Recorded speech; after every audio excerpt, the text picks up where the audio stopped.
ശബരിമല സ്വർണ്ണക്കൊള്ളയും കടകംപള്ളിയും എങ്ങനെ ബന്ധപ്പെട്ടിരിക്കുന്നു എന്നുള്ളത് നമുക്കറിയാവുന്നതാണ്. എന്നാൽ അതിൽ സ്വപ്ന സുരേഷിന് എന്ത് കാര്യം എന്നുള്ളൊരു ചോദ്യം ഏവർക്കും തോന്നാവുന്നതാണ്. കേരള രാഷ്ട്രീയത്തെ തന്നെ ഏറെ പിടിച്ചുകുലുക്കിയ വിവാദമായിരുന്നു സ്വർണ്ണക്കടത്ത് കേസ്. അതിന് തൊട്ടു പിന്നാലെ കേരളത്തെ പിടിച്ചുകുലുക്കിയ ഒന്നാണ് സ്വർണ്ണക്കൊള്ളയും.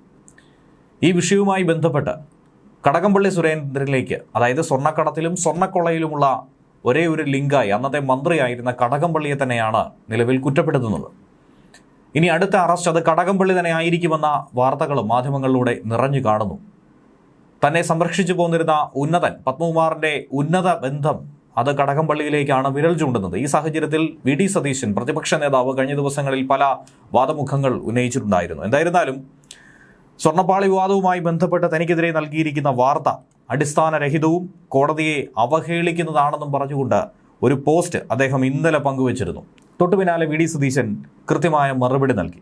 എന്നാൽ ഇതിന് പിന്നാലെ സതീശ തനിക്ക് ചുണയുണ്ടെങ്കിൽ താൻ കയ്യിലുണ്ടെന്ന് പറയുന്ന തെളിവുകൾ കോടതിയിൽ ഹാജരാക്കെന്ന് പറഞ്ഞ് ഒരു വെല്ലുവിളിയാണ് നടത്തിയിരിക്കുന്നത്.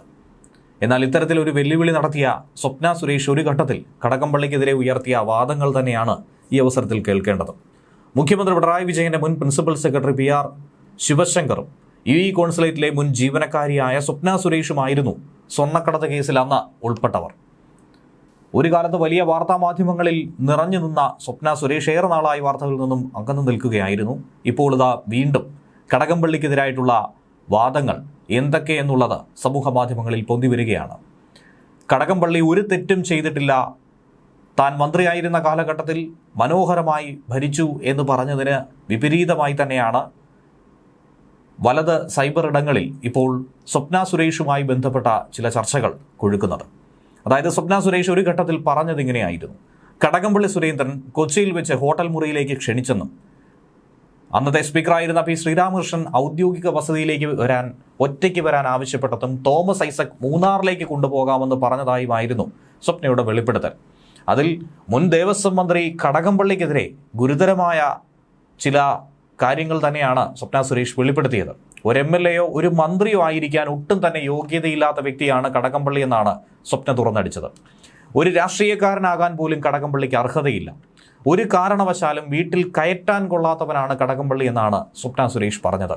കയറിപ്പിടിച്ചു, പീഡനം എന്നൊന്നും പറയുന്നില്ല, അതൊന്നും സംഭവിച്ചതായും പറയുന്നില്ല.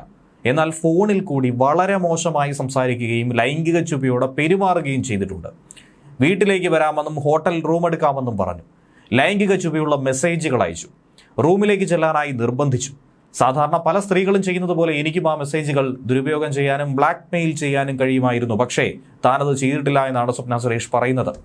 ഇതിനെല്ലാം തന്നെ തൻ്റെ കയ്യിൽ തെളിവുണ്ട്. അത് EDയുടെ കൈവശവും കൈമാറിക്കഴിഞ്ഞു.